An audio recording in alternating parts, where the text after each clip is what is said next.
Road-weary families looking for a quick place to lay their heads for the night want to wake up refreshed and ready to take on the day. And nothing does that quite like free orange juice and danishes in the little room next to the ice machine. Any hotel worth its weight in mini-muffins aims to please their clientele with a continental breakfast. But what does the word continental mean in breakfast parlance? And why do they only seem to be available in one place? Well, today we're helping ourselves to some answers as we figure out what's a continental breakfast and why are they only at hotels?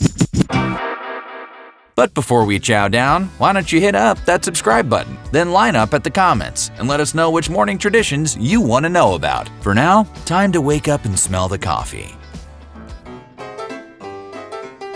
Back in the 16th century, laborers unanimously decided that the standard 2 meals a day weren't cutting it and added a third in the morning. This fast break in the wee hours of the day allowed for more energy throughout the rest of the morning, and a new daily tradition was born. The eventual Industrial Revolution in the 18th century not only increased technological advances, but also increased demand for morning meals among laborers. In places like the British Isles, the working class enjoyed large, hearty breakfasts packed with bacon, sausages, beans, and eggs. That's a lot of cuisine to cram in your mouth and was a great way to get indigestion. To combat this, a lighter breakfast alternative developed, eventually evolving into what we know today as the continental breakfast. The fancy name for a tiny breakfast originated in the UK around the 19th century, where continental was described as a lighter morning meal, more in line with what the European mainland was eating around that time. This meant no heaping stacks of pancakes, mounds of sausage, or crispy bacon, opting for a more modest fare, such as fruits, breads, pastries, and coffee.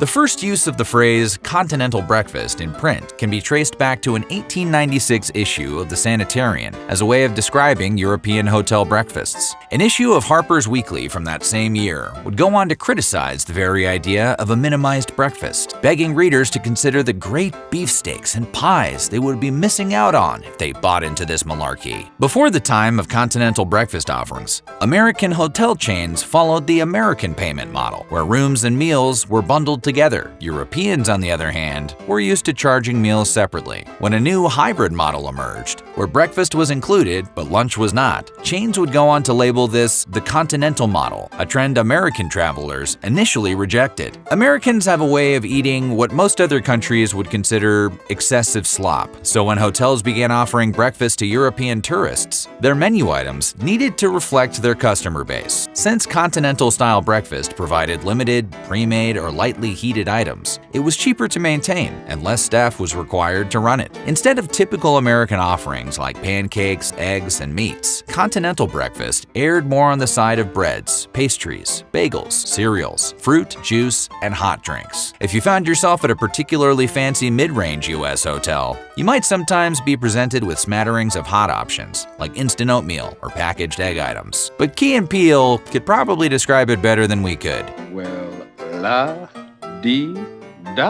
Once word on the street got out that competing hotels were offering complimentary breakfast, more and more hotels began to get in on the game. By the 1950s, the word continental began to denote a much broader array of European-influenced breakfast offerings, even though they no longer reflected on the tastes and preferences of those from France, Italy, Spain, or Portugal.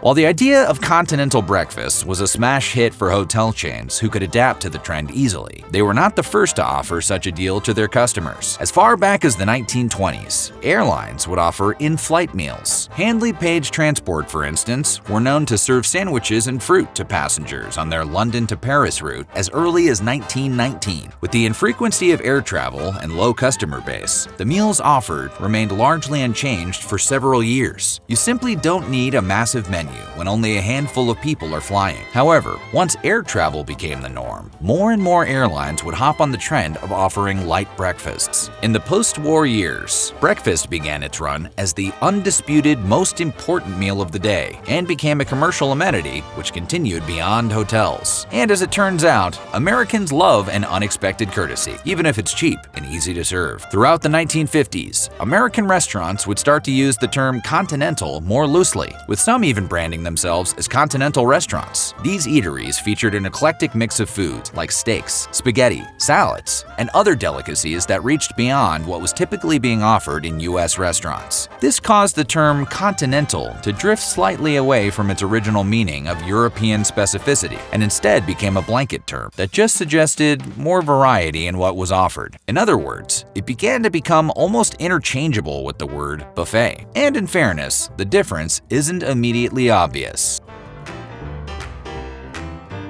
So we know why it's called what it's called, but what exactly makes a breakfast continental? To be defined as continental, typically the breakfast would include items that are ready to eat and easily portable, as opposed to the traditional table service or hot buffets typically offered by American eateries with full menus. When you think continental breakfast, the mind may instantly go toward hotels. However, the definition is loose enough that many places technically offer some version of them, with the defining accoutrement of muffins, fruits, cereals, pastries, coffees, and juice. Typically, the kinds of treats offered would be shelf-stable, requiring minimal equipment such as heating trays or cool storage tins, with everything provided being convenient or cost-effective. Remember, the whole point was to be cheap and easy. Don't get us wrong, convenience does not equal quality. Many times, the eggs offered in a continental breakfast will be powdered, and any meats will have been long frozen before they made their way to the heating tray. This has become a sticking point for many folks who have reservations about reserving a spot at the Continental breakfast table. To appease the more incriminating hotel guests, Continental setups have expanded to include more dietary conscious options, such as plant-based meats and gluten-free offerings. Still simple and portable and served in a relaxed atmosphere. But putting out a bunch of little snack-sized treats does not a Continental breakfast make. The setting is also important. To American travelers, a hotel that offers complimentary breakfast typically also provides a small dining area that is kept clean and quiet. In other words, part of the experience are vibes. A continental breakfast is a convenient, relaxed, and light meal.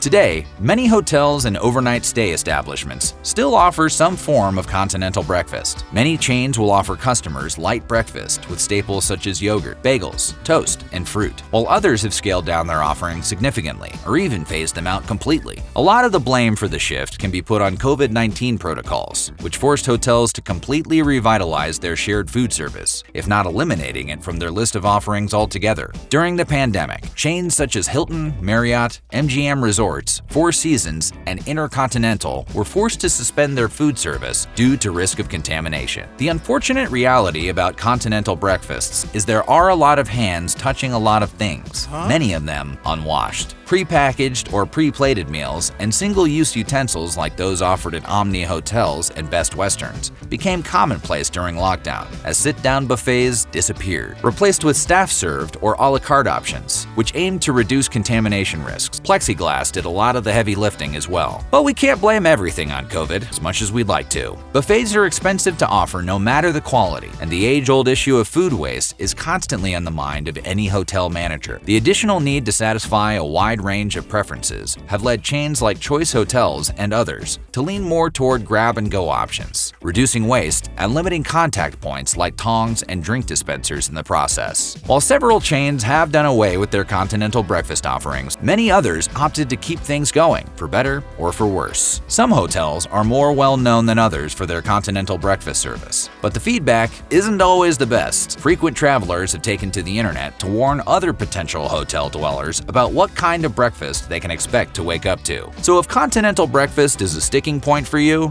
you may want to make sure you read the reviews before you decide on a place to stay, because there's nothing worse than waking up expecting a continental breakfast only to find toast and a packet of jam. The Hilton Garden Inn in Lenox, Massachusetts gets high marks from guests for its quality of food and affordability, though its Manhattan counterpart fell short on many of those same points, possibly because it's a Hilton in Manhattan. At Best Western locations in Berkshire Hills, customers have praised their fresh bagels and wide variety of cereal offerings, while the Hawthorne Terrace location is notable for its homemade cinnamon rolls. At Hampton Inn, customers love the DIY waffle machine, and many other hotels still operating their continental breakfast continue to be praised for staff service, cleanliness, and delicious offerings. It's enough to make you want to plan a road trip just to have an excuse to tour the continents at breakfast time. So what do you think? Do you book hotels according to the quality of their Continental breakfasts? Let us know down in the comments. And while you're there, check out some of these other weird history food videos.